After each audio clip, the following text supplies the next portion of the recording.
चलिए बेटा, next is head on collision. वैसे हम लास्ट क्लास के अंदर हेड ऑन कोलिजन की सारी कहानी बना ही चुके थे, बट अब मोर स्पेसिफिकली बेटा क्वेश्चंस कैसे ट्राई करने उस पर आते हैं। हेड ऑन कोलिजन के सवाल करने के लिए आपको सिर्फ और सिर्फ दो ही बातें आनी चाहिए, सिर्फ और सिर्फ दो इक्वेशन आनी चाहिए। एक है मोमेंटम कंजर्वेशन की इक्वेशन और दूसरी इक्वेशन हमारी ई की equation.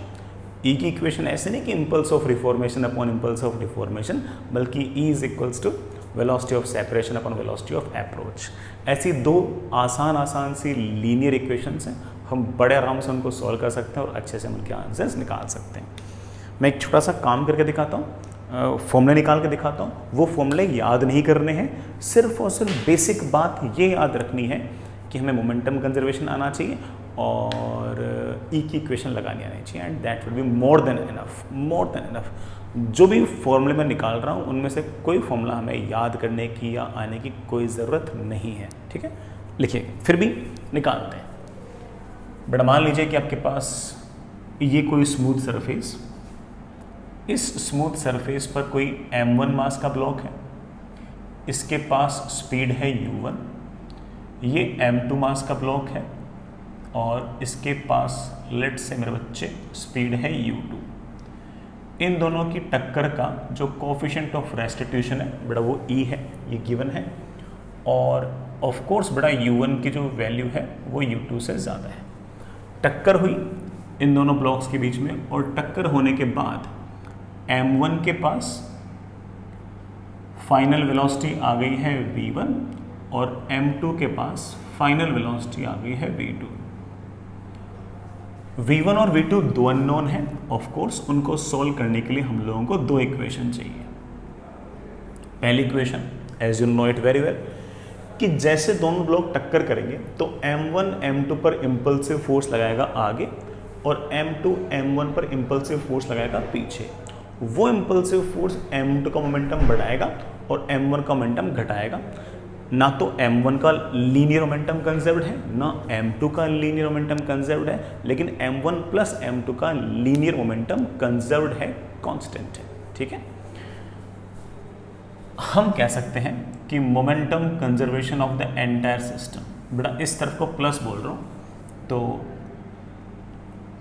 m1 u1 plus m2 u2 is equals to m1 v1 plus m2 v2। This is my equation number 1। लेकिन आप कहोगे सर ये फाइनल वेलोसिटीज अगर निकालनी है तो एक इक्वेशन से पार पड़ने वाली नहीं है, दो अननोन है, तो कम से कम सर दो इक्वेशन तो लिखो ही लिखो। पहली इक्वेशन अगर ये है तो दूसरी इक्वेशन इन दोनों की टक्कर के बीच का जो कोफिशिएंट ऑफ रेस्टिट्यूशन है उसकी equation. E is always equals to velocity of separation after collision। बेटा what is velocity of separation? किस रेट से m1 m2 एक दूसरे से दूर जा रहे हैं?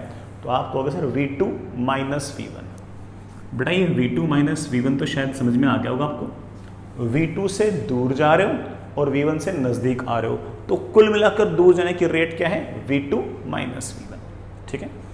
Divide by velocity of approach before collision. बेटा अप्रोच की वेलोसिटी लिखनी है, ये नज़दीक आ रहा है u1 से, ये दूर जा रहा है u2 से, तो नज़दीक आने की रेट क्या हुई है? नज़दीक आने की रेट हुई है u1 माइनस u2। ये नज़दीक आ रहा है, ये दूर जा रहा है, तो नज़दीक आने की रेट है u1 माइनस u2।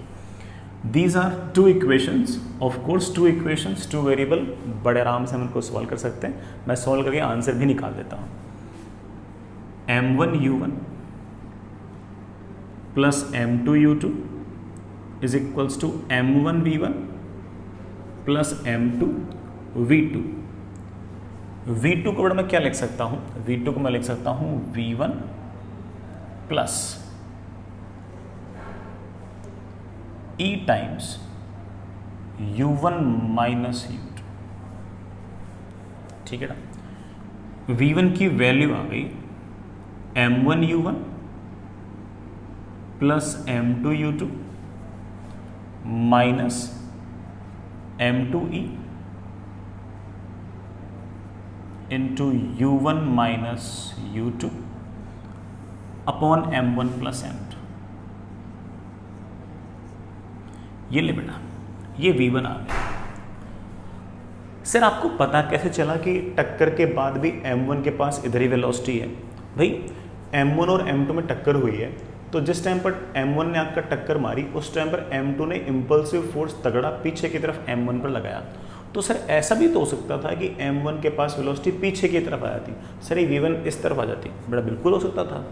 अगर आपके इस v1 की वैल्यू सॉल्व करने पर नेगेटिव आ जाए तो समझ जाना कि बेटा आपके इस v1 की जो वेलोसिटी है वो इस तरफ नहीं है, इस तरफ है, तो उससे कोई फर्क नहीं पड़ता, हमारी इक्वेशंस बिल्कुल वैसे के वैसे वैलिड होंगी, कोई दिक्कत नहीं है। इस v1 को उठाओ और यहाँ रख दो, हमारा v2 भी आ जाएगा, v2 भी आ जाएगा। तो चलिए v2 भी निकाल लेते हैं। v2 को मैं लिख सकता हूँ v1 plus e times u1 minus u2। v1 is this much, मुझे थोड़ी जगह चाहिए होगी, चलिए यही लिख लेते हैं। m1 प्लस m2 मैंने कॉमन ले लिया, ऊपर तो आ गया है m1 u1 plus m2 u2 minus m2e u1 minus u2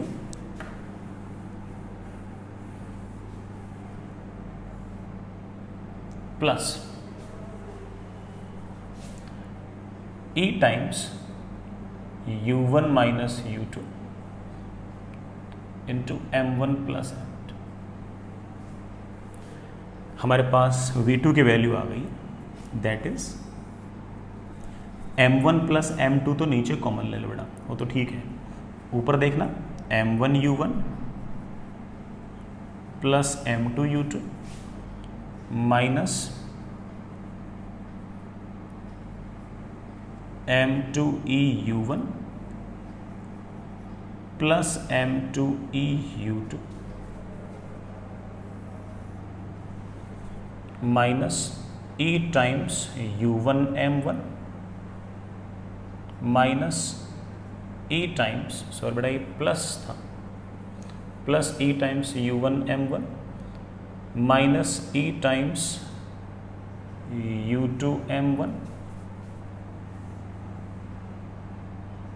plus e times u1 m2 minus e times u2 m2। हाँ बेटा, कुछ सिंप्लीफाई हुआ तो देखिए बेटा, ये वाले टर्म और ये वाली टर्म कैंसिल आ गई, e u1 m2 ये वाली टर्म कैंसिल, और m2e u2 m2e u2 ये वाली टर्म भी कैंसिल हो गई, और हमारे पास v2 की वेलोसिटी आ गई है, कितनी आ गई है, m1 u1 plus m2 u2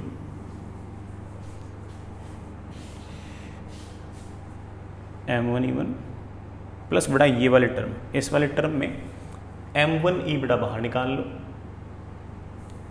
m1e बेटा बाहर निकाल लो, और अंदर आ गया u1 minus u2 upon m1 plus m2। तो कॉलिजन के बाद दोनों ब्लॉक्स की क्या क्या वेलोसिटी होंगी हम बड़े आराम से बेटा इस तरह से लिख सकते हैं। It doesn't mean कि we have to remember this expression of v1 and expression of this v2. These are just the values. इनको अगर आप याद ना भी करो तो तब भी चलेंगे, कोई दिक्कत नहीं आएगी। लेकिन मेरे कुछ इक्का दुक्का केसेस हैं, उनको बताने के लिए बेटा ये v1 v2 की वैल्यूज़ काम आएगी, इसलिए मैं इनको एक बार मिटा नहीं रहा, है ना। आपको नहीं याद करनी बेटा, आप याद मत करना, लेकिन मुझे एक दो केसेस को सॉल्व करने के लिए इनकी ज़रूरत पड़ेगी, सो मैं इनको एक बार ऐसे के ऐसे ही रहने दे रहा हूँ। तो कुछ केसेस डिस्कस कर रहे हैं आपसे, सुनिएगा। केसेस इस तरह से, I am discussing some special cases. पहला, सेम मास, इलास्टिक कोलिजन, दो बॉडीज हों, उनका मास सेम हो और उनके बीच में इलास्टिक कोलिजन है हेड ऑन, तो क्या होगा। चलिए देखते हैं। सिचुएशन ऐसी कि ये एक ब्लॉक, ये दूसरा ब्लॉक, इस ब्लॉक के पास स्पीड है u1, इस ब्लॉक के पास स्पीड है u2 और कोफिशिएंट ऑफ रेस्टिट्यूशन है e। टक्कर के बाद अगर ये ब्लॉक 1 है, ये ब्लॉक 2 है, तो ब्लॉक 1 के पास टक्कर के बाद वेलोसिटी है v1 और ब्लॉक 2 के बाद टक्कर के बाद वेलोसिटी है v2। मुझे v1 v2 निकालने हैं। m1 भी m है और m2 भी m है, दोनों मासेस सेम है, तो पहली बात तो m1 is equals to m2 is equals to m, और दूसरी बात कि कोफिशिएंट ऑफ रेस्टिट्यूशन 1 है। तो ज़रा चेक करना कि v2 कितना आया।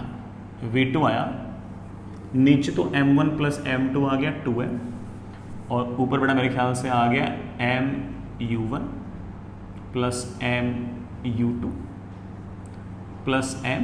ई की वैल्यू जैसा बताया कि इलास्टिक कोलिजन है, तो 1 into u1 minus u2, m से m हमारा कैंसिल हो गया। इस एक्सप्रेशन को ज़रा सॉल्व करना। इस एक्सप्रेशन को अगर सॉल्व किया तो मेरे पास आ गया 2 टाइम्स u1, u2 तो बड़ा कैंसिल हो गया, upon 2, that comes out to be u1। इसका मतलब दूसरे वाले पार्टिकल के पास वेलोसिटी आ गई है u1 मतलब कॉलिजन से पहले वाले ब्लॉक के पास जो वेलोसिटी थी वो कॉलिजन के बाद दूसरे ब्लॉक के पास वेलोसिटी चली गई है। ठीक है, इट्स ओके। इसी तरह से मैं आपसे पूछूं कि v1 कितना आएगा, पहले वाले ब्लॉक के पास वेलोसिटी कितनी आएगी, वही काम, m1 m2 मास सेम है तो इसको 2m लिख दो, ये आ गया है mu1, ये आ गया है mu2 minus m times elastic collision इसलिए 1 इंटू u1 माइनस u2, ये m कैंसिल, ये आपका ध्यान से देखो तो u1 भी कैंसिल, और हमारे पास वैल्यू आ गई 2u2 upon u2, but that comes out to be u2। तो टक्कर के बाद पहले वाले ब्लॉक के पास वेलोसिटी वो आ गई है जो कॉलिजन से पहले दूसरे वाले ब्लॉक के पास थी। हालांकि ऐसे कोई बहुत तगड़ी बात तो नहीं है कि ऐसे बहुत ही कोई नई चीज़ सीख ली हो, ऐसा नहीं है। अगर हम इस बात को याद ना भी रखें तब भी हमें कहेंगे कि बेटा आप तो मोमेंटम कंजर्व लगा दीजिए और ई की इक्वेशन लगा दीजिए, हमारे आंसर आ जाएंगे। बट स्टिल आप एक छोटी सी बात याद रख सकते हो कि अगर दो सेम मासेस हों और उनके बीच में अगर कोलिजन इलास्टिक हो then their velocities will interchange, तो वो दोनों ब्लॉक्स आपस में एक दूसरे के साथ अपनी वेलोसिटी इंटरचेंज कर लेंगे। पहला वाला ब्लॉक अपनी वेलोसिटी दूसरे को दे देगा और दूसरा वाला ब्लॉक अपनी वेलोसिटी पहले वाले को दे देगा। तो अच्छा पॉइंट है, ना भी याद रहे तो कोई ऐसा नहीं कि पहाड़ टूट पड़ा, हम तब भी सवाल तो कर ही लेंगे, बट स्टिल थोड़ा फैंसी लगता है इस तरह की बातें याद करना। ठीक है, तो मैं यहां पर एक छोटी सी लाइन लिख रहा हूं, मैं एक छोटी सी लाइन लिख रहा हूं, and it is something like this.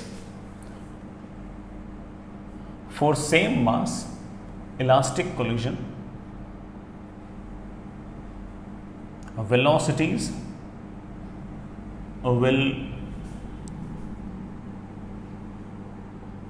interchange after collision. Collision के बाद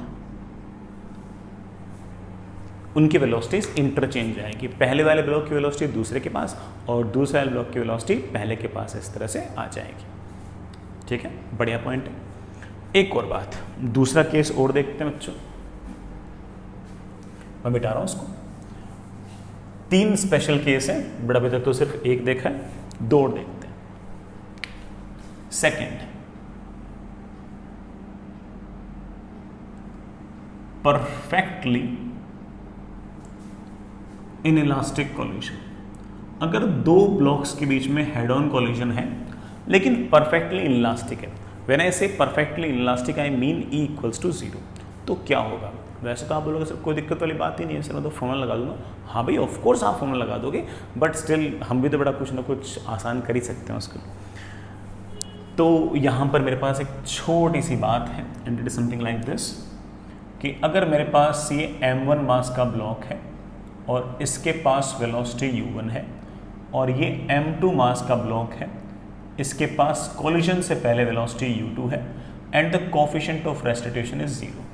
So after collision, velocity of block 1 will become इस ई को 0 पटको, 0 पटकते ही हमारे पास आ गया m1u1 plus m2u2 upon m1 plus m2, fair enough. Second वाले ब्लॉक के पास वेलोसिटी क्या होगी, तो आप बोलो सर ई को 0 पटको, वही आ गई m1u1 plus m2u2 upon m1 plus m2। दोनों ब्लॉक्स के पास सेम वेलोसिटी आ गई। इसका मतलब टक्कर के बाद अगर दोनों ब्लॉक्स के पास अगर सेम वेलोसिटी आ गई, it means that both the blocks are moving together. So you could easily say that after collision अगर ये m1 है और ये m2 है, तो दोनों के दोनों ब्लॉक्स कॉमन वेलोसिटी से मूव करेंगे और इस कॉमन वेलोसिटी की वैल्यू होगी m1u1 plus m2u2 upon m1 plus m2। ठीक है, बढ़िया। आगे चलते हैं, आगे चलते हैं। थर्ड केस, थर्ड केस सुनिएगा।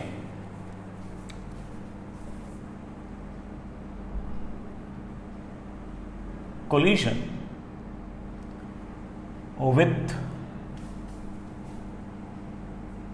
a very heavy object, कोई बहुत भारी ऑब्जेक्ट है और उससे अगर कोलिजन होगा तो क्या होगा, सोचते हैं।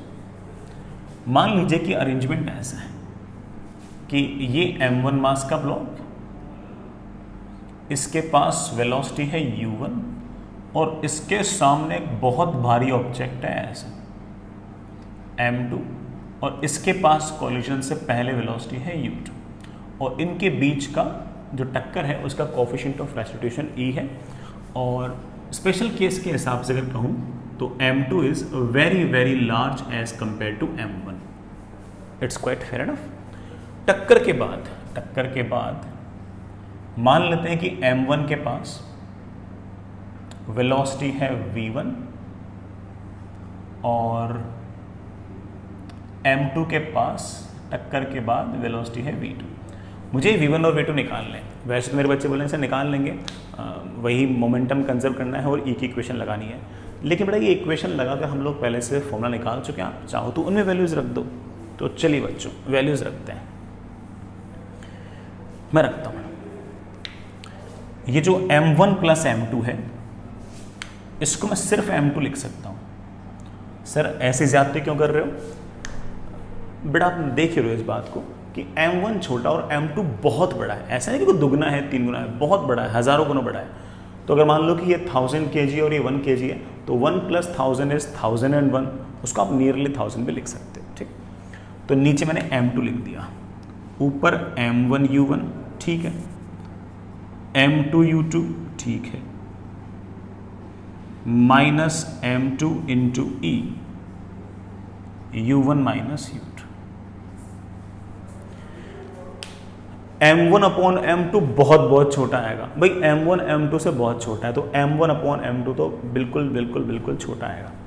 m2 अपॉन m2 1 आएगा, m2 अपॉन m2 1 आ जाएगा और v1 की वैल्यू आ जाएगी u2 minus e times u1 minus u2। तो पहले वाले ब्लॉक के पास velocity will be like this, इस ब्लॉक के पास this will be the velocity. Sir second block के पास क्या वेलोसिटी होगी, सोचते हैं बेटा। सेकंड ब्लॉक के पास वेलोसिटी क्या होगी, सोचते हैं। This m1 plus m2 can be written as m2, दिखाई दे रहा है? हाँ बिल्कुल दिखाई दे रहा है। ऊपर देखना, m1u1 plus m2u2 plus m1e u1 minus u2। m1 upon m2 बहुत छोटा, m1 अपॉन m2 बहुत छोटा, m2 अपॉन m2 नियरली 1। भाई यहाँ पर तो m1 प्लस m2 था ना, इसलिए तो आप कह सकते हो कि v2 इज ये वाली टर्म गायब, ये वाली टर्म गायब, इसको m2 से डिवाइड करूँगा बहुत छोटा आएगा, इसको m2 से डिवाइड करूँगा बहुत छोटा आएगा, क्योंकि बेटा लगभग u2 के बराबर ही आएगा। इसका मतलब कि जो आपका भारी वाला ऑब्जेक्ट है उसकी वेलोसिटी के अंदर कोई बहुत बड़ा चेंज नहीं आएगा, its velocity will be nearly the same. तो अगर किसी बहुत भारी चीज़ का और बहुत ही हल्की चीज़ का इस तरह से कोई कोलिजन हो जाए स्मूथ सरफेस पे, तो हल्की वाली ऑब्जेक्ट की वेलोसिटी चेंज होगी, लेकिन जो बहुत बहुत बहुत भारी ऑब्जेक्ट है उसकी वेलोसिटी में बड़ा कोई खास चेंज नहीं आएगा, and we will assume that the velocity remains unchanged. Change आएगा बहुत थोड़ा सा, उसे आप इस तरह से नेगलेक्ट कर सकते हो। हालांकि बहुत ही ऑब्वियस सी बात थी, बड़ा मान लीजिए कि एक तरफ से ट्रक आ रहा है, एक तरफ से साइकिल आ रही है, दोनों के बीच में कोलिजन हुआ, तो साइकिल से टक्कर करने पर ट्रक की वेलोसिटी में कोई चेंज थोड़ी आएगा, अनलेस कोई ब्रेक ना लगाएं, तो ट्रक की वेलोसिटी जितनी पहले थी उतनी बाद में रहेगी। हाँ, साइकिल की वेलोसिटी जो है वो तो अच्छी खासी चेंज हो ही जाएगी। So it depends, I hope you get the point, है ना। चलिए आगे चलते हैं।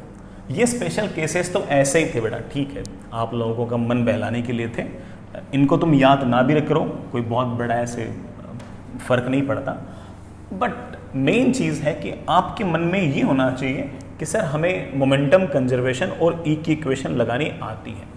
अगर नहीं आती है तो सीखो भाई, तो सीखो। तो लंबा चौड़ा सवाल है, आराम आराम से करें, खूब सारे पार्ट है बेटा। लिखिए, find velocities of the blocks after collision. Find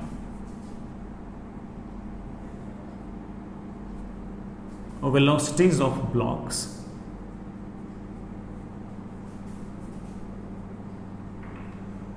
after collision। collision के बाद क्या वेलोसिटी होगी वो निकालनी, ठीक। मैं सिचुएशन दे रहा हूं, आप आराम से सोल्व करें। पहला सवाल, ये एक बड़ा सारी सरफेस स्मूथ होंगी, मैं पहले बोल रहा हूं। आपके पास एक 2 kg का ब्लॉक, इसके पास वेलोसिटी है सामने की तरफ 10 मीटर्स पर सेकेंड। एक दूसरा ब्लॉक 1 kg का, इसकी वेलोसिटी सामने की तरफ 5 मीटर्स पर सेकेंड है। इलास्टिक कॉलिजन है, ई की वैल्यू 1 है। दूसरी सिचुएशन, आपके पास एक 1 kg का ब्लॉक है, इसके पास सामने की तरफ वेलोसिटी है 10 मीटर्स पर सेकेंड। यहाँ कहीं एक 2 kg का ब्लॉक है, जिसके पास सामने की तरफ वेलोसिटी है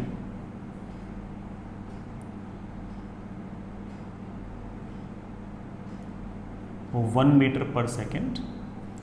इन इलास्टिक कॉलिजन है, कोफिशिएंट ऑफ रेस्टिट्यूशन 2/3 है, ठीक है। तीसरा सवाल, आपके पास एक 1 kg का ब्लॉक है, ये दूसरा 3 kg का ब्लॉक है, इसके पास वेलोसिटी है इस तरफ 20 मीटर्स पर सेकेंड, इसके पास वेलोसिटी है इस तरफ 10 मीटर्स पर सेकेंड। जो कोफिशिएंट ऑफ रेस्टिट्यूशन है वो 1/3 है। आपको तीनों ही केसेस के अंदर इन ब्लॉक्स के पास टक्कर के बाद क्या वेलोसिटी होगी वो निकालनी है। तो चलिए करिए, ट्राई करिए, आ जाएंगे आंसर, कोई इतना बड़ा टास्क भी नहीं है। फॉर्मूला नहीं लगाना बेटा, जो हम लोगों ने मोमेंटम कंजर्वेशन और ई की इक्वेशन सीखी है सिर्फ उनसे ही सवाल करते हैं। जब ये 2 kg का ब्लॉक आकर 1 kg के ब्लॉक से टक्कर करेगा तो 2 kg का ब्लॉक इसको धक्का देगा सामने की तरफ, तो इसका मोमेंटम बढ़ेगा। वही धक्का 2 kg ब्लॉक पर पीछे लगेगा तो इसका मोमेंटम घटेगा, लेकिन पूरे सिस्टम का नेट लीनियर मोमेंटम है वो कंजर्व रहना चाहिए। तो आप ऐसा कह सकते हो कि सर बाद में इस 2 kg ब्लॉक के पास वेलोसिटी आ गई है सामने की तरफ v1, और इस 1 kg वाले ब्लॉक के पास सामने की तरफ वेलोसिटी आ गई है v2। v1 और v2 दो अननोन हैं, उनको सोल्व करने के मुझे लिए 2 इक्वेशन चाहिए। कौन सी? मोमेंटम की और ई की। एनर्जी कंजर्वेशन भी लगा सकते हो क्योंकि कोफिशिएंट ऑफ रेस्टिट्यूशन 1 है, कोफिशिएंट ऑफ रेस्टिट्यूशन 1 है तो इनिशियल काइनेटिक और फाइनल काइनेटिक सेम है, कोई डिफॉर्मेशन पोटेंशियल एनर्जी नहीं है। लेकिन मैं आपको एक बार पहले भी इस बात को समझा चुका हूँ कि काइनेटिक एनर्जी बराबर करना या फिर कोफिशिएंट ऑफ रेस्टिट्यूशन की इक्वेशन लगाना हमेशा आसान कौन सा रहेगा? कोफिशिएंट ऑफ रेस्टिट्यूशन आसान रहेगा, वो लीनियर है। लेकिन कोई कहे कि नहीं सर मेरे को तो खतरों से खेलना है, सर मैं इनिशियल काइनेटिक और फाइनल काइनेटिक बराबर कर सकता हूँ क्या? ऑफ कोर्स कर सकते हो। इसलिए मेरा आंसर आएगा क्या? बिल्कुल आएगा। इस वाले सवाल में आएगा, इन दोनों में नहीं आएगा। इन दोनों में क्यों नहीं आएगा बेटा? यहाँ पर तो इनइलास्टिक कोलिजन है, वहाँ पर तो एनर्जी के लॉस हुए हैं। चलिए सबसे पहली इक्वेशन मोमेंटम कंजर्वेशन अभी लिखते हैं। किसी एक साइड को प्लस और किसी एक साइड को हम माइनस, इधर प्लस बोल रहे हैं इधर minus. 2 × 10 20, 1 × 5 5 should be equal to 2 × V1 plus 1 × V2। मेरे पास इक्वेशन आ गई है 2V1 प्लस V2 इज 25। ये मेरी पहली इक्वेशन। दूसरी equation coefficient of restitution that is equals to 1 because it is elastic collision is always velocity of separation upon velocity of approach. Velocity of separation कब? टक्कर के बाद। सेपरेशन मतलब दूर जाने की रेट। V2 से दूर जा रहे हो और V1 से नज़दीक आ रहे हो। V1 से 2 kg का ब्लॉक नज़दीक आ रहा है और V2 से 1 kg का ब्लॉक दूर जा रहा है। तो दोनों ब्लॉक्स के दूर जाने की जो रेट है वो आप देख सकते हो कि it is basically V2 minus V1 upon velocity of approach. बेटा what is the velocity of approach? ये 10 से नज़दीक आ रहा है, या 5 से दूर जा रहा है। तो कुल मिलाकर नज़दीक आने की रेट क्या होगी? 10 माइनस 5। तो that is 10 minus 5। It gives me V2 minus V1 is 5.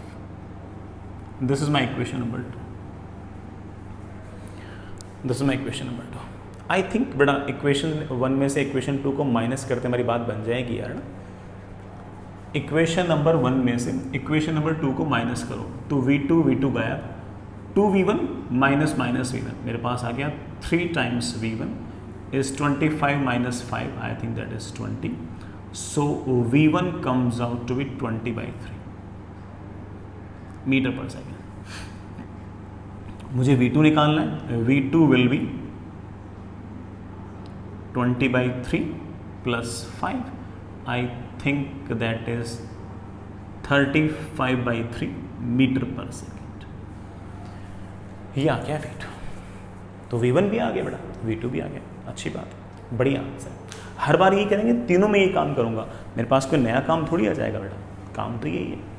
अगला सवाल, अगले वाले सवाल में लैंग्वेज बेटा सब कुछ कॉमन ही है, हमें सिर्फ वेलोसिटीज निकालनी है कोलिजन के बाद। अभी निकालते हैं। ये 1 kg का ब्लॉक जैसे आपका टक्कर करेगा, इस पर फोर्स लगेगा आगे, 1 kg पर फोर्स लगेगा पीछे। तो इसका मोमेंटम बढ़ेगा, इसका मोमेंटम घटेगा, लेकिन पूरे सिस्टम का नेट मोमेंटम हम जानते हैं कि कांस्टेंट रहेगा, कंजर्व्ड रहेगा।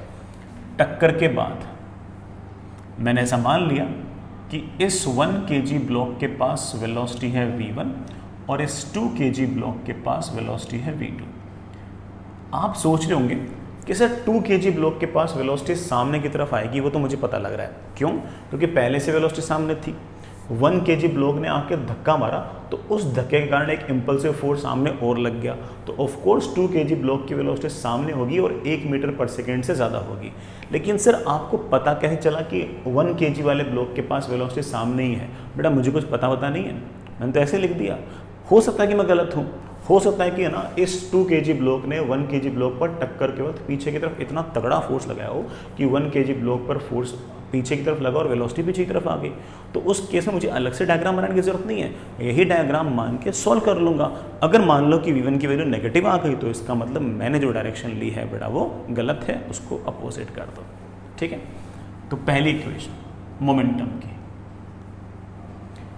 ये वाली साइड प्लस और ये वाले side minus. Initial momentum 1 × 10 plus 2 × 1 2, that should be equal to 1 × V1 plus 2 × V2। मेरे पास इक्वेशन आ गई है V1 plus 2 times V2 is 12। This is my equation number 1। दूसरी इक्वेशन E की equation is 2/3 that is velocity of separation upon velocity of approach. बेटा velocity of separation कब? टक्कर के बाद। टक्कर के बाद ये दोनों एक दूसरे से किस रेट से दूर जा रहे हैं। आप बोलोगे सर ये दूर जा रहा है V2 से और ये पीछा कर रहा है V1 से, तो कुल मिलाकर दूर जाने के रेट हो गए V2 minus V1 divide by velocity of approach. बड़ा what is velocity of approach? 10 से पीछा कर रहे हो, 1 से दूर भाग रहा है, तो नज़दीक आने की रेट क्या है? 10 माइनस 1, कितनी बेटा? 9। And V2 minus V1 is 6। This is my equation number 2। I hope 2 equation है, 2 वेरिएबल है, फिर से बेटा सॉल्व तो हो ही जाएंगे। मेरे ख्याल से दोनों इक्वेशंस को ऐड करने से अच्छा सा आंसर आ जाएगा। ऐड करूंगा तो V1 तो गायब, मेरे पास आ गया 3 times V2 is 18, so V2 comes out to be 6 meters per second। V2 comes out to be 6 meter per second, तो of course V1 comes out to be 0 meters per second। ये answer आ गया। इसका मतलब टक्कर के बाद ये वाला ब्लॉक तो रुक गया और ये वाला जो ब्लॉक है ये सामने की तरफ भाग गया, कितने से? 6 meters per second से। अच्छी बात है बेटा, बढ़िया बढ़िया। I hope you get the point. Even मैं आपसे ये भी पूछ सकता हूँ कि बताओ बेटा इस तरह की टक्कर से कितना एनर्जी का लॉस हुआ? आप बोलोगे एनर्जी का लॉस? हाँ भाई क्यों? मुझे लग रहा है एनर्जी का लॉस होगा क्योंकि एक इनइलास्टिक कोलिजन है। आप बोलोगे से हो जाएगा, इनिशियल काइनेटिक एनर्जी ज़रूर ज़्यादा होगी और बाद की काइनेटिक एनर्जी ज़रूर कम होगी, और जितनी काइनेटिक एनर्जी घटी होगी वही कन्वर्ट हो गई है। या तो ऐसे बोल दो कि सर हीट की फॉर्म में डिसिपेट हो गई है। हो सकता है कि सवालों के अंदर ऐसा लिखा हो, find the loss of energy ऐसा लिखा हो, या फिर जैसे मैंने आपको एक शब्द याद कराया था कि find the deformation potential energy. दोनों ही केस में एक ही काम करना है कि इनिशियल काइनेटिक ज़्यादा, फाइनल काइनेटिक एनर्जी कम, जो डिफरेंस है वही आपकी डिफॉर्मेशन पोटेंशियल एनर्जी या फिर एनर्जी लॉस्ट ड्यूरिंग कोलिशन। तो दोनों का आंसर सेम ही रहेगा अगर कोई पूछे तो। I hope it will work. आगे चलते हैं। नेक्स्ट हमारे पास अगले सवाल के अंदर 1 kg का ब्लॉक आ रहा है इस तरफ और 3 kg का ब्लॉक आ रहा है इस तरफ। कोफिशिएंट ऑफ रेस्टिट्यूशन 1/3 रखा है। हमसे पूछा है कि कॉलिजन के बाद क्या होगा। कॉलिजन के बाद मैंने इस 1 kg ब्लॉक के पास वेलोसिटी मान ली है इस तरफ V1 और 3 kg ब्लॉक के पास वेलोसिटी मान ली है V2। V1 और V2 कितने अननोन है? 2। उनको सॉल्व करने के लिए कितने इक्वेशन चाहिए? 2। हमें इक्वेशंस लिखनी आती हैं। पहली मोमेंटम, मैं इस तरफ प्लस ले रहा हूँ बेटा और इस तरफ माइनस। 1 इंटू 20 20,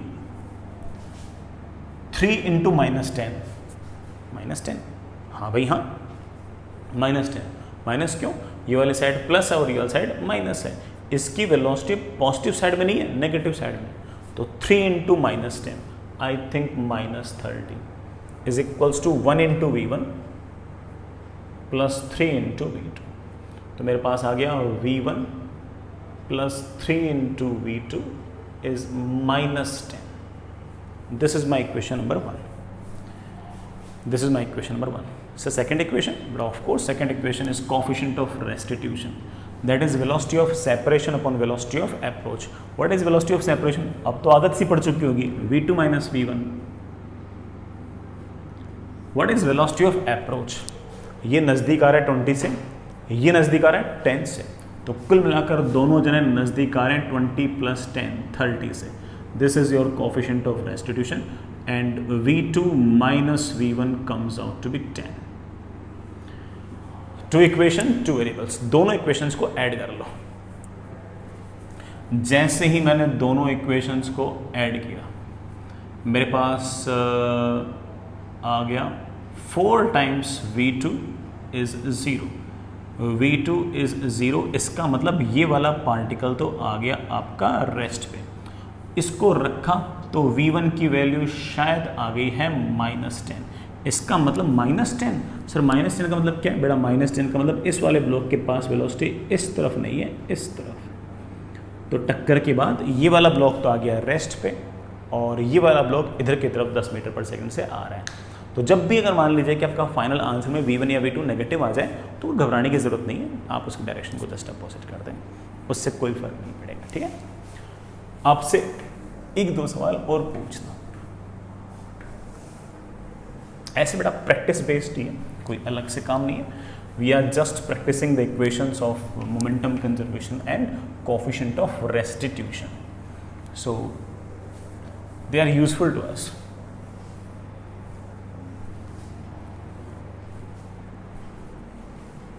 ठीक है, चलिए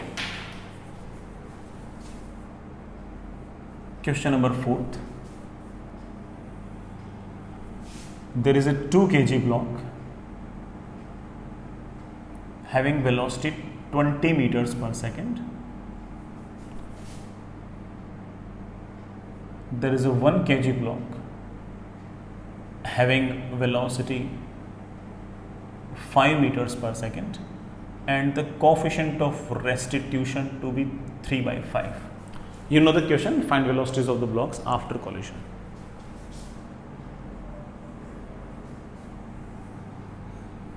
There is a block of 2 kg.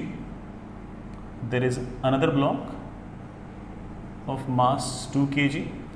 It is having velocity 30 meters per second. It is having velocity 10 meters per second and coefficient of restitution is half. Fair enough. Last is like this. There is a block of mass 3 kg. It is having velocity 17 meters per second. There is another block of mass 4 kg. It is having velocity 19 meters per second and the coefficient of restitution is 2/7. 3 सवाल हैं, आपकी practice के लिए है. Video pause कर लीजिए, सवाल कर लीजिए, बस इतना ही काम है. फिर बाद में वीडियो पॉज करके आप उसको देख लेना यार किस सर कैसे करते हैं. चलिए पहला, अगेन मैं डायरेक्शन स्पेसिफाई कर दूं. मैं हर सवाल के लिए ही इधर प्लस और इधर माइनस मान लेता हूं कि दोनों ब्लॉक्स कोलिजन के बाद 2 kg का ब्लॉक इस तरफ जा रहा है वेलोसिटी v1 और 1 kg का ब्लॉक इस तरफ जा रहा है वेलोसिटी v2. v1 और v2 दो अननोन हैं, तो सॉल्व करने के लिए 2 equation. 2 unknowns need 2 equations. Momentum conservation. Momentum conservation says that initial momentum 2 into 20, 40, 1 into -5. Why -5? Because velocity is not in positive direction, it is in negative direction. So that is -5 is 2 into v1 plus v2. So equation comes out to be 2v1 plus v2 is 35. This is my equation number 1. This is my equation number 1. आगे चलिए बच्चों, दूसरी equation E की equation.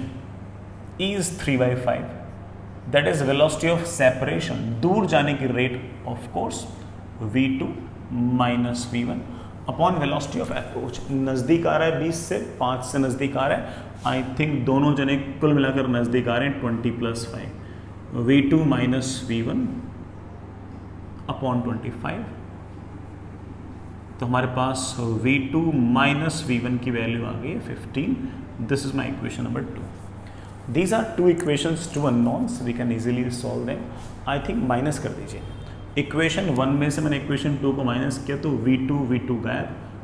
3v1 is equals to 20. So v1 comes out to be 20/3 meter पर second. So collision के बाद इसके पास velocity आएगी 20/3 मीटर पर second. What will be v2?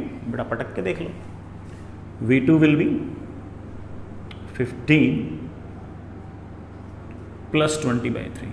I think it is 65/3.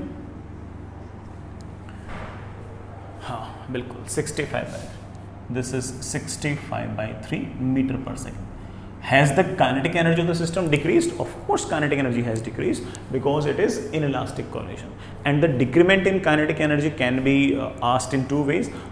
What is the deformation potential energy? And in other words is what is the energy lost in that collision? ठीक है, वो तो आप समझिए बेटा. अगला सवाल, हालांकि बेटा थोड़ा सा रिपीटेटिव हो गया है, लेकिन चलिए निपटा देते हैं. आगे चलते हैं. Next,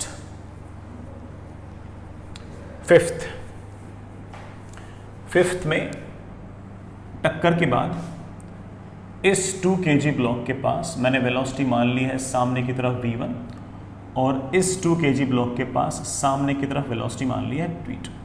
These are two unknowns, so of course we need two equations. One is momentum conservation, 2 into 30. So momentum conservation says that 60. 2 into minus 10, that is minus 20. That is 2v1 plus 2v2. So it gives me v1 plus v2 is 20. This is my equation number 1. The second equation is coefficient of restitution. E is half, that is velocity of separation upon velocity of approach. What is velocity of separation? That is v2 minus v1. आदत सी पढ़ चुकी है. That is v2 minus v1. बेटा what is velocity of approach? ये नज़दीक आ रहा है 30 से, ये नज़दीक आ रहा है 10 से. So I think velocity of approach has become 30 plus 10. So v2 minus v1 is 20.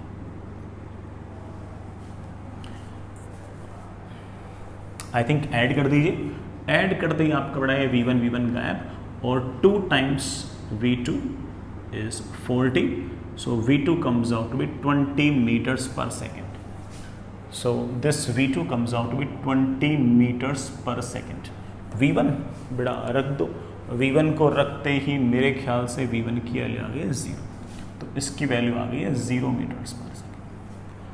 अगर ये कोफिशिएंट ऑफ रेस्टिट्यूशन अगर 1 होता तो कुछ करने की ज़रूरत ही नहीं आती.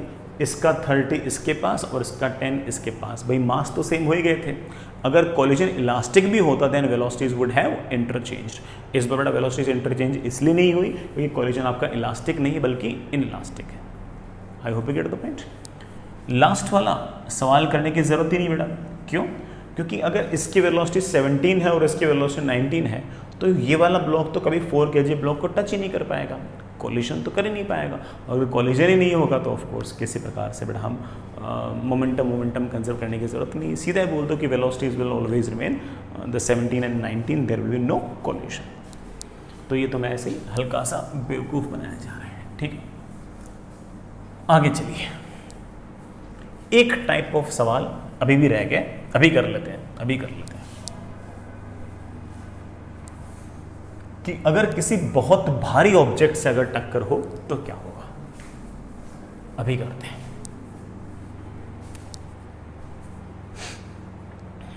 चलिए बच्चों,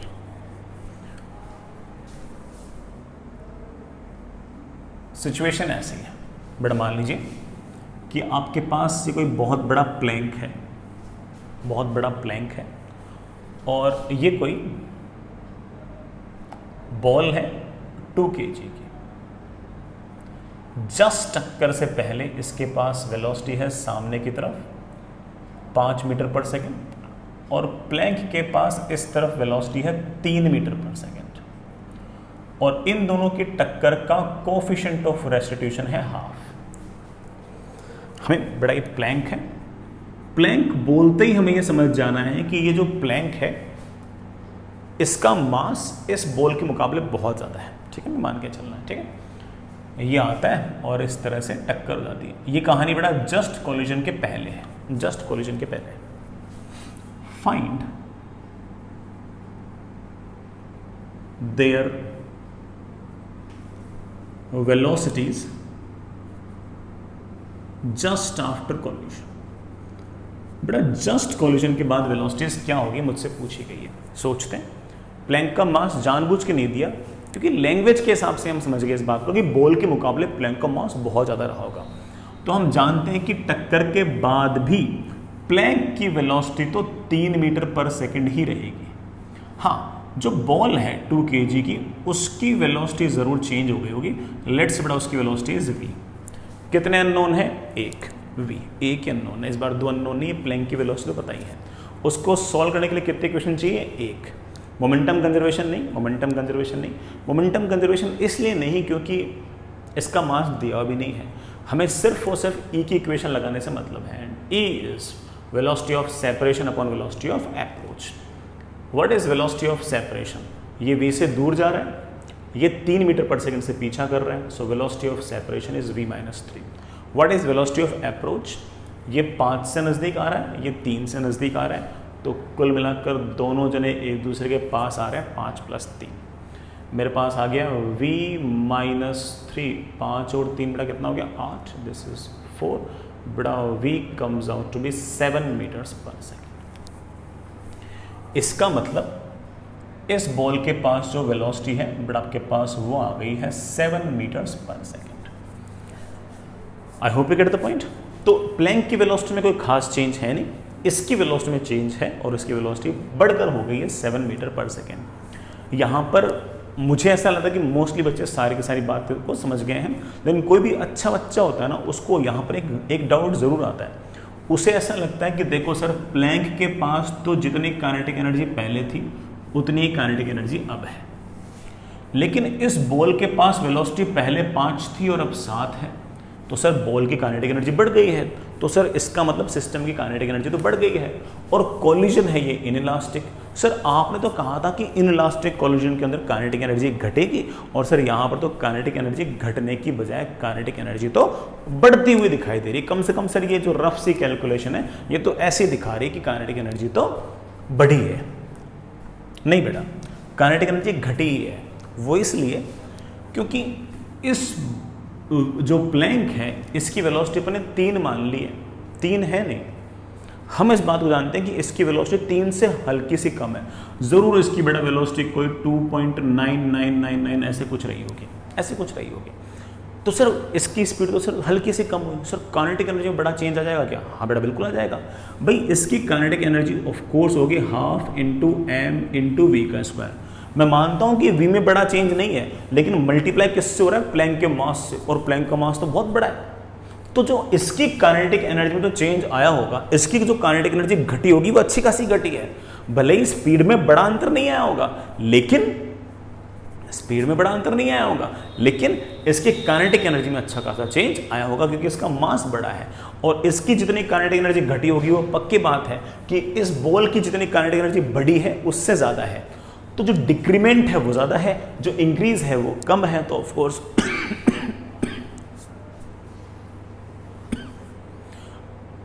कुल मिलाकर पूरे के पूरे सिस्टम की काइनेटिक एनर्जी घटी है। और अगर बड़ा काइनेटिक एनर्जी घटी है तो ठीक है, दैट इज़ वेल एक्सेप्टेड, क्योंकि हमारे पास कोलिजन भी कैसा था? इनइलास्टिक था, तो काइनेटिक एनर्जी घटनी भी चाहिए थी।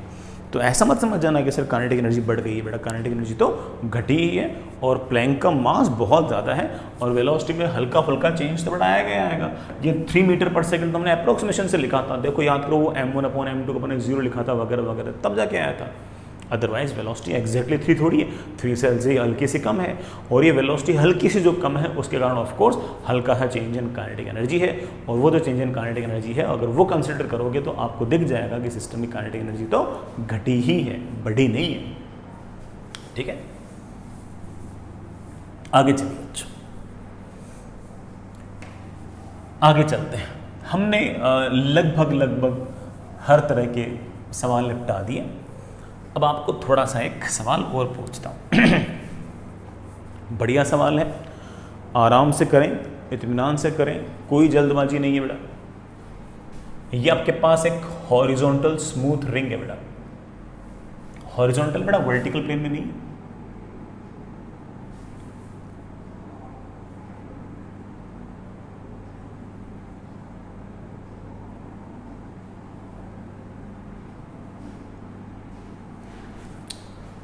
इस रिंग का जो रेडियस है it is given as 5 meters. It is horizontal smooth fixed ring. ये बड़ा हॉरिजॉन्टल स्मूथ फिक्स्ड रिंग है।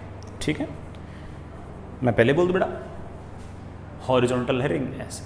ठीक है, इस रिंग के अंदर 2 बीड्स पिरो रखे हैं, बड़ा 2 मोती पिरो रखे हैं ऐसे।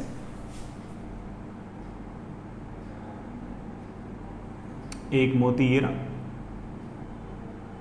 एक मोती ये इधर से आ रहा है, ये इधर से आ रहा है। इसको मैं ए कह रहा हूं, इसको मैं बी कह रहा हूं। 2 मोती हैं ऐसे रिंग पर बड़ा यूं टकरा रहे हैं ऐसे, बस t इज इक्वल्स टू 0 पर टकरा ही रहे हैं। t इज इक्वल्स टू 0 पर they are just colliding, and their coefficient of restitution is given as half. Their coefficient of restitution is given as half. जो ये A वाला बीड है इसका मास है 17 ग्राम्स और B वाला जो बीड है इसका मास है बेटा 19 ग्राम्स। और A वाले के पास बेटा वेलोसिटी है 5 मीटर्स पर सेकेंड और B वाले के पास बेटा वेलोसिटी है 3 मीटर्स पर सेकेंड। ठीक है, एक के पास वेलोसिटी 3 है, एक के पास वेलोसिटी एक के पास वेलोसिटी 5 है, एक के पास वेलोसिटी 3 है। टक्कर हुई, टक्कर होने तो वापस भी आएंगे। ठीक, t इज इक्वल्स टू 0 पर ये वाला कोलिजन कंसिडर करना है। इस कोलिजन को बोल दो जीरोथ कोलिजन। जीरोथ कोलिजन बेटा जीरोथ कोलिजन। ये जो t इक्वल टू 0 पर कोलिजन हो रहा है इसको हम जीरोथ कोलिजन बोल रहे हैं। फिर अगली बार भी कहीं ना कहीं कोलाइड तो करेंगे ऑफ कोर्स। अगर मान लीजिए टक्कर हुई, हो सकता है कि दोनों के दोनों यूं आए यूं आए यूं आए यूं आए, यहाँ कहीं टक्कर हो। आपको बताना है कि इस टक्कर के बाद अगली टक्कर कब होगी, इस टक्कर के बाद अगली टक्कर कब होगी। Find the time when next collision will take place। अगला कोलिजन कब होगा ये बताओ। वीडियो पॉज कर लें, पूरा सवाल ट्राई कर लें, जब पूरा सवाल हो जाए तब जाके बेटा वीडियो को अनपॉज करें और फिर जाके सॉल्यूशन देखें। ठीक है, सबको ट्राई करना है, सबको। ठीक है, मैं ट्राई कर रहा हूं बेटा। चलिए, हो सकता है बेटा कुछ बच्चों ने ना बहुत मेहनत से ये पता किया हो कि टक्कर के बाद क्या होगा, टक्कर के बाद क्या होगा। मैं उसके अलग से डायग्राम बनाता हूँ। चलिए, मैं भी अलग से डायग्राम बनाता हूँ उसके लिए। ये सवाल तो बेटा ठीक है, मिटा देता हूँ मैं। तो ये आपकी कहानी बेटा जस्ट टक्कर से पहले थी। मान लीजिए कि जस्ट टक्कर के बाद कहानी ये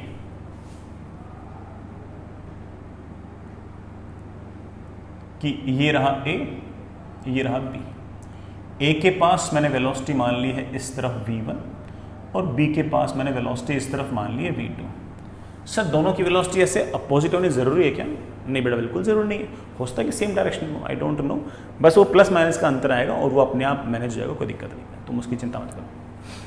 अब ये चलते चलते चलते चलते चलते चलते बीट बेटा यूँ आएगी यूँ आएगी यूँ आएगी यूँ आएगी, और बेटा ये दूसरा बीट यूँ आएगी यूँ आएगी यूँ आएगी यूँ आएगी। मान लेते हैं कि कभी ना कभी दोनों बीट्स यहाँ आती है और टकराती है। बीट ए जो है वो चलते चलते चलते चलते चलते चलते चलते यहाँ आई, और बीट बी जो है बेटा वो यूँ चलते चलते चलते चलते चलते चलते चलते चलते चलते चलते यूँ है। बेटा हॉरिजॉन्टल प्लेन है इसलिए स्पीड पूरे रास्ते कांस्टेंट रहेगी, mg नॉर्मल बैलेंस हो गए। ठीक है, पूरे रास्ते स्पीड कांस्टेंट है। ये भागा भागा v1 से आया और ये भागा भागा v2 से आया। अब फिर से कोलिजन हो गया। ठीक है ना। ये अगर t इज इक्वल्स टू 0 की कहानी थी तो ये time t is equals to t की कहानी है। अब देखना, यहां से यहां तक की जो डिस्टेंस ट्रेवल्ड है ये है v1t, और इसकी यहां से यहां जो डिस्टेंस ट्रेवल्ड है वो है v2t। And I know it very well कि v1t plus v2t, v1t plus v2t should be equal to 2 pi times radius. तो टाइम की वैल्यू आ गई है 2 पाई r upon v1 plus v2। अब हो सकता है कि मेरे कुछ प्यारे बच्चों ने बहुत मेहनत से, बहुत कैलकुलेशन से v1 भी निकाला हो और v2 भी निकाला हो। V1 V2 के लिए ऑफ कोर्स इस लाइन के लॉन्ग मोमेंटम कंजर्वेशन और दूसरी इक्वेशन E की लगाई हो और V1 V2 बड़े आराम से निकालो। आई रियली अप्रिशिएट दैट कि आपने निकाला। उन V1 V2 को उठा के यहाँ रख दो, बड़ा आपका आंसर आ जाएगा, क्यों नहीं आएगा, पक्का आएगा, बड़ा जरूर आएगा। दो अननोन है, दो इक्वेशन है, रिंग के टेंजेंट के लॉन्ग कोई फोर्स, एक्सटर्नल फोर्स तो है नहीं, तो आप लीनियर मोमेंटम भी कंसिडर कर सकते हो, E की इक्वेशन भी लगा सकते हो। V1 निकालना चाहो V1 निकाल लो, V2 निकालना चाहो V2 निकाल लो। हालांकि मैंने मासेस की वैल्यू इतनी गंदी गंदी दी कि तुम लोग बड़ा V1 V2 निकालते निकालते परेशान हो जाओ भयंकर तरीके से। मैंने जानबूझ के किया ऐसा, बिकॉज मैं नहीं चाहता था कि आप लोग V1 V2 निकालो, मैं चाहता नहीं था कि आप V1 V2 निकालो। हालांकि आप पीछे पड़ जाओ निकाल लोगे, बट मेरा ऐसा मन नहीं था कि मेरे बच्चे V1 V2 निकालें, क्योंकि अगर मैं E की इक्वेशन लगाता हूं कि E is half, that is velocity of separation upon velocity of approach. बेटा what is velocity of approach? ये 5 से आ रहा है, ये 3 से आ रहा है, दोनों जने नजदीक आ रहे हैं, किस रेट से? 5 + 3 से। What is velocity of separation? Velocity of separation, ये V1 से दूर जा रहा है, ये V2 से दूर जा रहा है, तो velocity of separation is of course V1 + V2। तो हम डायरेक्ट लिख सकते हैं कि V1 + V2 is 4। V1 + V2 is 4। जिन लोगों ने इक्वेशन मोमेंटम की और E की इक्वेशन लगाई है, उन लोगों ने V1 V2 निकाला होगा। उन V1 V2 को जोड़ोगे तो वापस सब 4 तो आएगा, क्योंकि V1 V2 निकाले आपने इस इक्वेशन से थे। आपने भी तो V1 V2 निकाला होगा, तो ये वाली इक्वेशन लिखी होगी, और अगर ये वाली इक्वेशन लिखी होगी तो ऑफकोर्स V1 और V2 वापस अगर इस इक्वेशन में रखोगे तो उनका सम तो 4 आ जाएगा। तो आपने V1 V2 निकाले होंगे, चेक कर सकते, बेटा इसको सेटिस्फाई करेगा। अब छोटा सा काम बचा है, दैट इज 2 पाई रेडियस है 5 metre, divide by V1 + V2 that is 4 metre पर सेकेंड, मीटर से metre cancel, that is 5 π/2 seconds. बेटा मेरे ख्याल से यहाँ पर पाई का अर्थ जानते हैं, यहाँ बड़ा पाई का अर्थ है 5/2 × 3.14 सेकेंड्स, that is 5 × 1.57 seconds। ठीक है ना?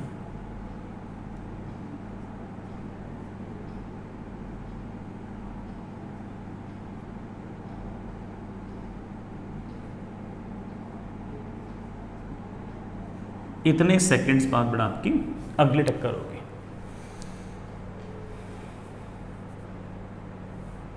I hope you get the point. इतने। अब मैं यहाँ पर आपको एक बात और बताना चाहता हूँ। मुझे ऐसा लगता है कि मेरे बच्चे ना ये भी बता सकते हैं कि इसके अगली टक्कर कब होगी। बिल्कुल बता सकते हैं, इसकी अगली टक्कर कब होगी वो बता सकते हो। मान लो कि इसके पास वेलोसिटी इस टक्कर के बाद आ गई है V1 डैश, और इसके पास बड़ा वेलोसिटी आ गई है V2 डैश। तो इसने कुछ ना कुछ डिस्टेंस ट्रेवल की V1 डैश टी, इसने distance travel V2 dash T. तो हम बड़े आराम से लिख सकते, बट हमारा आंसर आ चुका है, वो आंसर अपना वो आंसर है। मैं तो और बातें कर रहा हूँ कि इस टक्कर के बाद अगली टक्कर कब होगी। तो टक्कर के बाद इसके पास V1 डैश, इसके पास V2 डैश, ये चलते चलते चलते चलते यहाँ आएगा, ये चलते चलते चलते मान लो बेटा यहाँ पर आएगा। मैं कह सकता हूँ कि V1 dash T plus V2 dash T should be equal to 2 pi into R. इस टाइम के कितने टाइम बाद?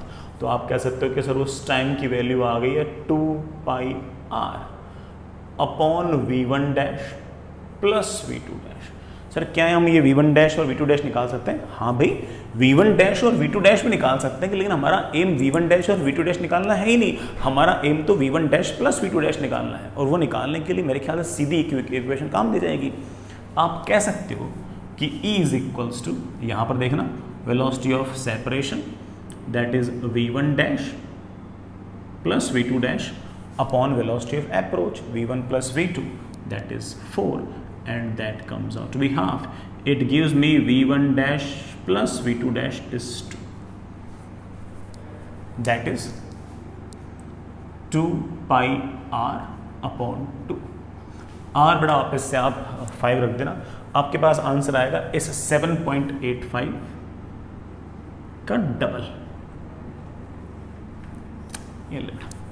यही नहीं, हम इसके बाद अगली भी निकाल सकते हैं, बड़ा वो इसकी डबल आएगी, फिर इसकी डबल आएगी, ऐसा हम बड़ा बार बार कोई भी टक्कर कितने टाइम बाद होगी बड़े आराम से इस तरह से निकाल सकते हैं।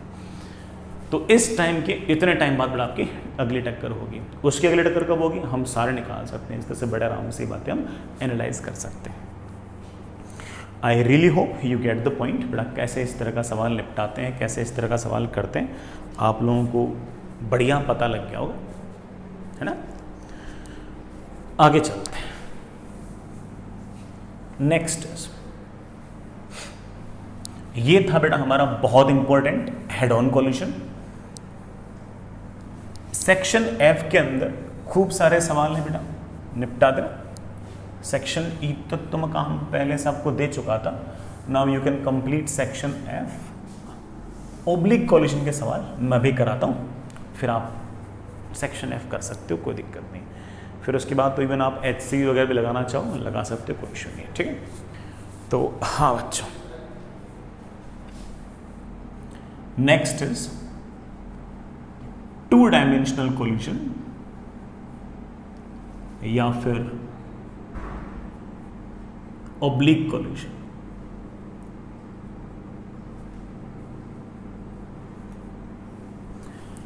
हेड ऑन कोलिशन के सवाल करके आपको लगा होगा कि हाँ कोलिशन कितना आसान है, और मोस्टली सवाल जो है वो सिर्फ और सिर्फ हेड ऑन कोलिशन के ही होते हैं। मोस्टली सवाल हेड ऑन कोलिशन के होते हैं। शीट के अंदर भी इवन जो प्रीडोमिनेंटली जो सवाल पूछे गए हैं वो हेड ऑन कोलिशन के ही पूछे गए, ऑब्लिक के कम पूछे गए हैं। ऑब्लिक के सवाल कम ही पूछते हैं, बट फिर भी है ना ऑब्लिक के सवाल आते हैं, हमें आने चाहिए। और उसके लिए क्या क्या चीज़ें सीखनी है वो मैं आपको एक ही सवाल से बता देता हूँ।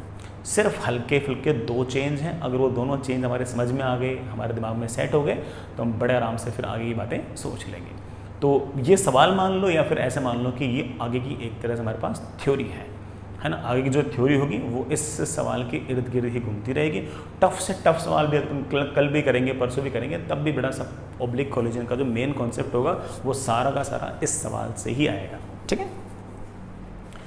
तो सुनिएगा, मान लीजिए कि आपके पास ये कोई स्मूथ सरफेस, ये कोई स्मूथ फ्लोर है बेटा, फर्श है, फर्श है, ये इसका नॉर्मल है, ये इसका नॉर्मल। इस लाइन के अलोंग बेटा कोई बॉल आ रही है ऐसे, m मास की कोई बॉल है और इसके पास जो वेलोसिटी है वो u है, और जो कॉमन नॉर्मल है इसके साथ इसका जो एंगल है वो थीटा है। कोई दिक्कत नहीं, कोई परेशानी नहीं है, सब देख लेंगे। जैसे ही कोलिजन हो गया बड़ा वैसे इसकी वेलोसिटी चेंज होगी, बड़ा वैसे इसकी वेलोसिटी चेंज होगी। मान लीजिए कि कोलिजन के बाद बॉल जा रही है ऐसे,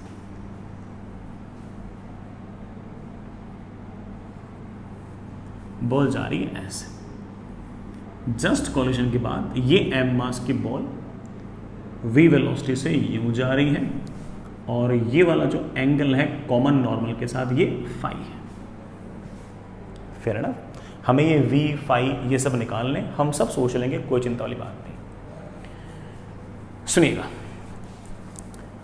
आपके पास सबसे पहली बात तो ये है कि जिस टाइम पर बॉल इस फर्श से टक्कर करती है उस टाइम पर इस बॉल पर ये फर्श टक्कर के वक्त एक तगड़ा इंपल्सिव फोर्स लगाता है ऐसे।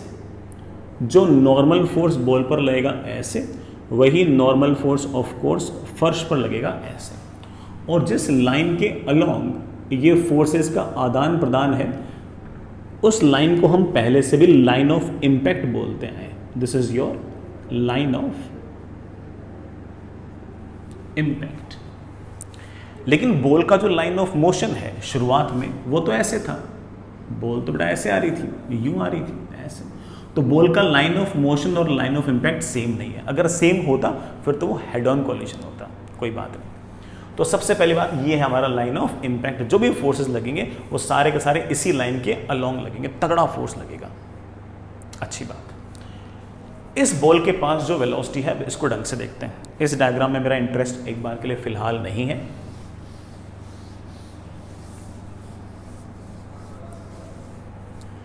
फिलहाल नहीं, सुनना, ये रहा आपका फर्श। जिस टाइम पर बॉल टक्कर कर रही है उस टाइम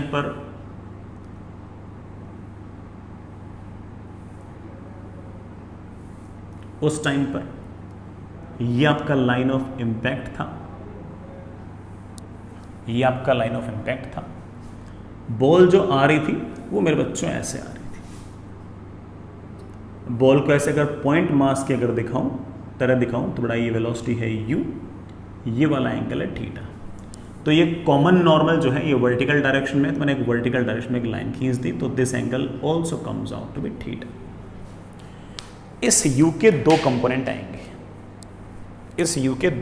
आएंगे, एक आएगा इस तरफ, that is u sine theta, एक आएगा इस तरफ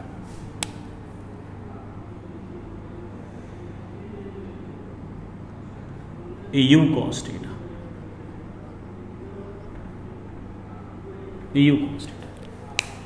कौन से वेलोसिटी कैसे है एक बार चेक करना। मैं इनको क्या कह रहा हूं, ये कॉमन नॉर्मल है, ये कॉमन नॉर्मल के पैरेलल है, और ये ऑफ कोर्स सरफेस के पैरेलल है। ये सरफेस है तो ये सरफेस के पैरेलल है, और ये आपके कॉमन नॉर्मल के अलॉन्ग है। जैसे टक्कर हो गई, this ball is been moving like this, और टक्कर के बाद हम मान लेते हैं कि बॉल के पास वेलोसिटी v है, वेलोसिटी v। अगर ये वाला एंगल आपके पास फाई है तो ये वाला एंगल भी आपके पास फाई है। दो कंपोनेंट आएंगे आपके पास, इस तरफ आएगा आपके पास v cos फाई, और इस तरफ आएगा आपके पास v sin फाई।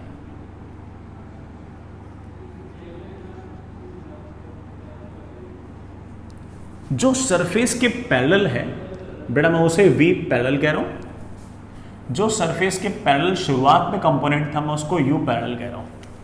जो सरफेस के परपेंडिकुलर या फिर कॉमन नॉर्मल के अलोंग है उसको मैं एक बार के लिए इनिशियल वाले को u परपेंडिकुलर कह रहा हूं, और फाइनल वाले को मैं एक बार के लिए v परपेंडिकुलर कह रहा हूं।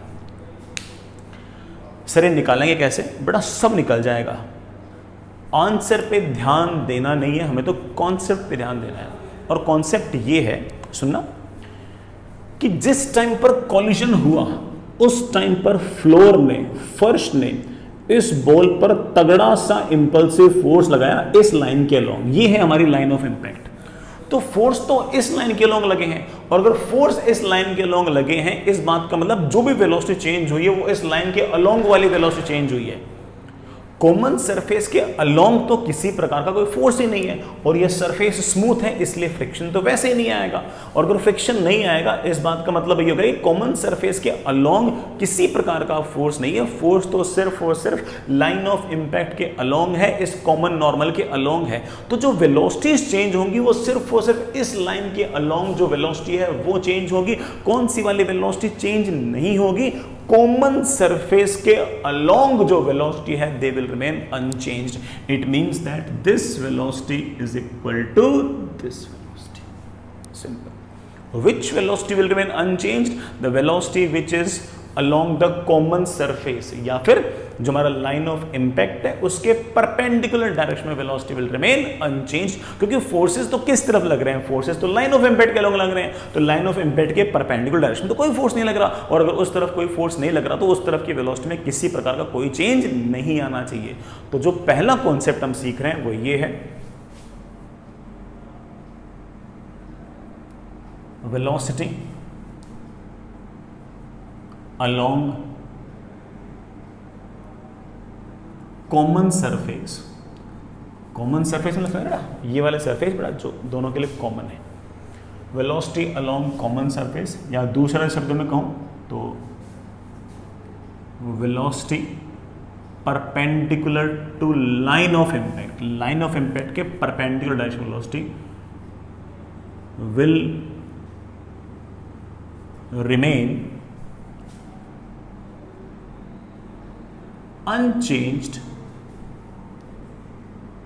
Before and after collision.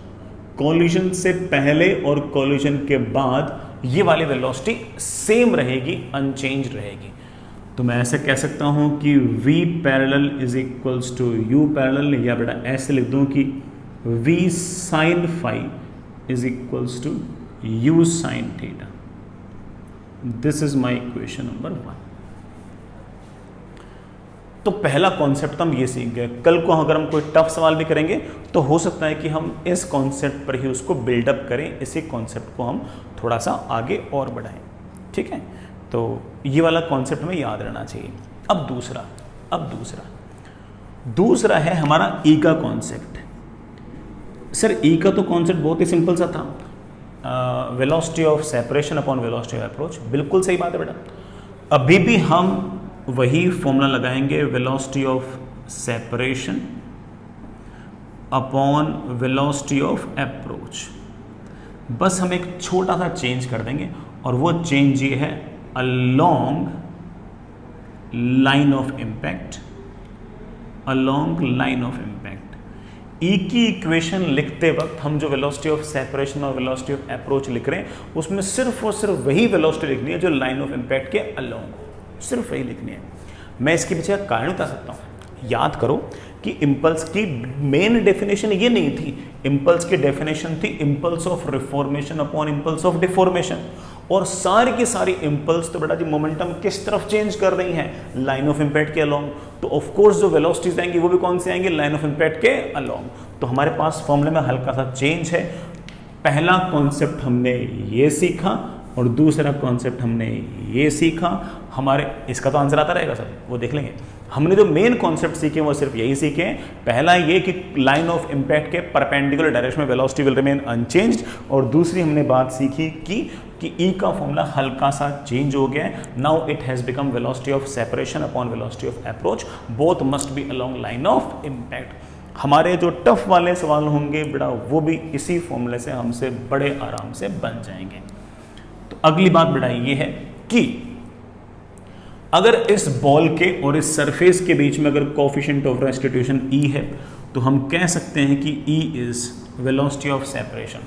Velocity of separation V नहीं लिखना है बेटा, वेलोसिटी ऑफ वी नहीं लिखना है, वी नहीं लिखना है, वी का वो कंपोनेंट लिखना है जो लाइन ऑफ इम्पैक्ट के अलोंग हो। अरे यार, लाइन ऑफ इम्पैक्ट के अलोंग तो कौन है?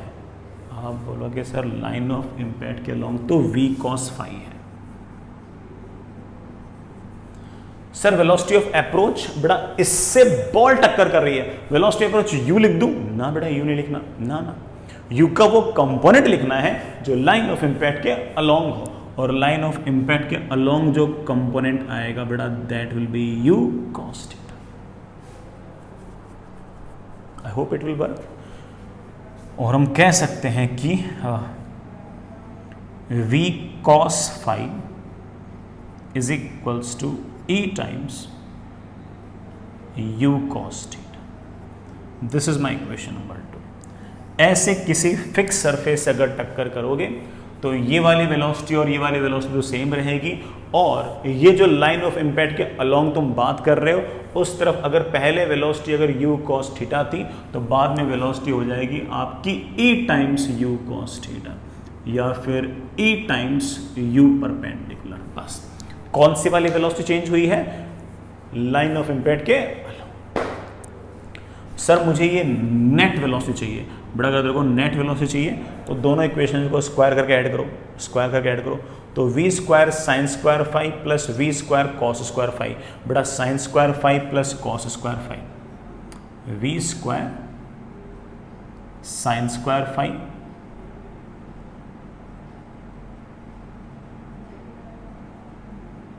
Plus cos square phi is equals to इसका स्क्वायर प्लस इसका स्क्वायर, यू स्क्वायर बाहर निकाल लिया that is sine square theta plus E square cos square theta.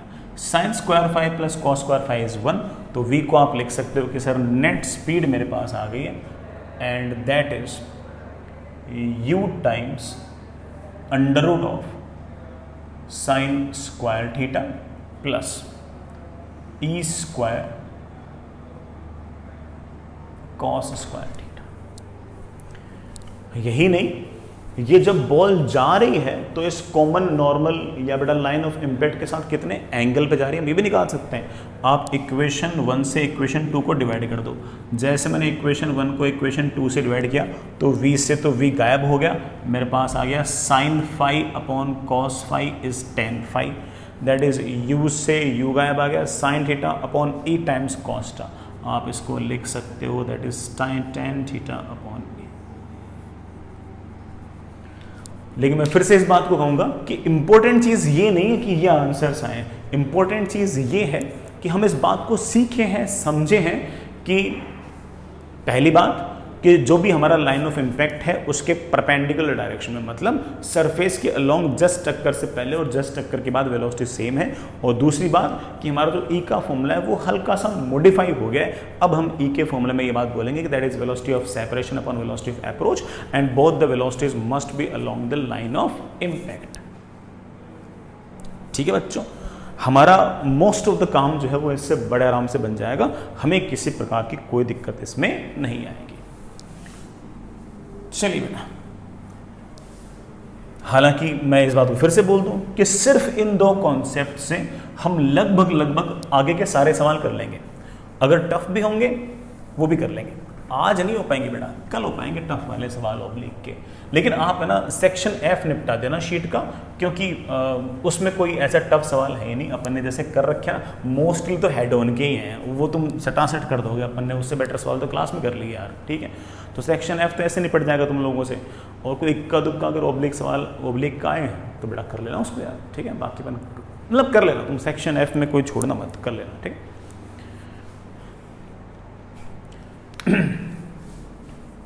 जैसे एक सिचुएशन देखते हैं, मैं इसको एग्जाम्पल की तरह बोल रहा हूँ लेकिन ठीक है मैं खुद ही बता रहा हूँ सब कुछ इसके अंदर। वर्टिकल में y axis,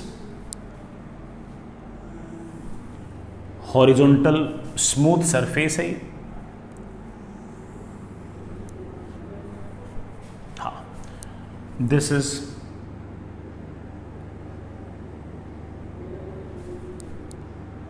along x-axis, this is horizontal smooth surface, बड़ा कोफिशिएंट ऑफ रेस्टिट्यूशन E। ठीक है, मैंने क्या किया कि किसी m मास की बॉल को ऐसे फेंक दिया u वेलोसिटी से, हॉरिजॉन्टल से एंगल थीटा। इस तरफ वेलोसिटी है u cos थीटा, इस तरफ वेलोसिटी है u sin थीटा। बॉल चलते चलते चलते चलते चलते यूं आई। जैसा कि आप लोग जानते हो कि हाइट जो है मैक्सिमम हाइट दैट इज, बड़ा फॉर्मूला याद है ना सारे के सारे, initial velocity along Y axis का स्क्वायर अपॉन 2g, या फिर u square sine square theta upon 2g। ये रेंज, बड़ा रेंज आप लोग याद ही रखते हो, 2 times initial velocity along X axis, initial velocity along Y axis upon G, या फिर बड़ा वो formula u square sine 2 theta upon G. ठीक है बच्चों, t इज इक्वल्स टू 0 पर फेंका है तो ये टकराएगा t is equals to capital T time of flight पर, और जिसकी वैल्यू है 2 times initial velocity along y direction upon g, या फिर 2 u sine theta by G. ठीक है, यहां तक तो सब पता था तुम पहले से ही, तुम पहले से सारा आइडिया था कि यहां तक क्या होगा। कहानी तो इसके बाद जो है उसको डिस्कस करते हैं, यहां तक तो तुमको सिर्फ सब पता है, मेरे को ये याद कर रखे हमने। बिल्कुल सही बात है बेटा, जब बॉल जमीन पर आ रही है ऐसे, तब फिर से ये वाला एंगल थीटा, तो ये वाला एंगल थीटा, इस तरफ स्पीड होगी आपकी u cos थीटा, इस तरफ आपकी स्पीड होगी u sin थीटा। बेटा दिख रहा है ना, जैसे ही ये बॉल टक्कर करेगी तो ये है आपका कॉमन सरफेस। भाई ये बॉल टक्कर करेगी ऐसे तो ये है कॉमन सरफेस। कॉमन सरफेस के अलोंग सिर्फ फ्रिक्शनल फोर्स लग सकता है, सरफेस तो स्मूथ है, तो सर इस तरफ तो फोर्स ही नहीं लगा। अरे भाई इस तरफ फोर्स नहीं लगा तो इस तरफ वेलोसिटी में कोई अचानक से चेंज नहीं आना चाहिए। तो टक्कर से पहले अगर यू कॉस थीटा थी तो अब भी यू कॉस थीटा ही रहेगी। लेकिन सर वर्टिकल डायरेक्शन में, बड़ा वर्टिकल डायरेक्शन तुम जानते हो हम ई की इक्वेशन लगाते हैं, and E is velocity of, टक्कर के बाद मान लो बेटा इस तरफ किसी और वेलोसिटी जा रही है, तो velocity of separation upon velocity of approach. बड़े आराम से आप कह सकते हो कि ये वेलोसिटी आ गई है आपकी, जैसे मैंने आपको क्लास में बताया था, ई टाइम्स यू साइन थीटा। तो टक्कर के बाद ये वाली u cos थीटा ही रहेगी, बस आपकी y डायरेक्शन में वेलोसिटी e टाइम्स हो गई है। जैसे ही y डायरेक्शन में वेलोसिटी चेंज हो गई, ऑफ कोर्स आपका टाइम ऑफ फ्लाइट भी e टाइम्स चेंज हो गया है, और मैक्सिमम हाइट तो e टाइम्स नहीं e के स्क्वायर टाइम्स चेंज हो गया है, और e की वैल्यू बेटा जैसे मैंने कहा कि हमेशा 1 से छोटी आएगी। तो अब ये बॉल चलते चलते चलते चलते चलते यूँ आएगी, और आप कह सकते हो कि इस बार जो हाइट आएगी बेटा, मैं इसको h1 लिख दूँ बेटा, दैट विल बी जो भी वेलोसिटी y डायरेक्शन में उसका स्क्वायर, तो आप h1 को लिख सकते हो that is e times u sine theta का स्क्वायर अपॉन 2g, या फिर आप कह सकते हो कि sir that is e square times जो पहली बार मैक्सिमम हाइट थी उसका e स्क्वायर टाइम्स। यही नहीं, यहां से यहां तक का जो टाइम होगा वो मैं जानता हूं कितना होगा, यहां से यहां तक का टाइम होगा 2 टाइम्स y डायरेक्शन में वेलोसिटी। बेटा y डायरेक्शन में वेलोसिटी है e times u sine theta upon g। यहां से तक का टाइम अगर t था तो यहां से यहां तक का टाइम बेटा आपका e टाइम्स t। टाइम अगर e टाइम्स हो गया, लेकिन हॉरिजॉन्टल डायरेक्शन में वेलोसिटी वही है, तो ऑफ कोर्स हॉरिजॉन्टल डायरेक्शन में अगर वेलोसिटी वही है तो, और टाइम आपका अगर e टाइम्स हो गया है तो रेंज भी आपकी e टाइम्स हो गई है। भाई यहां से यहां तक के मोशन में पूरे रास्ते x एक्सिस के लॉन्ग वेलोसिटी कांस्टेंट थी u cosटा u cosटा u cosटा।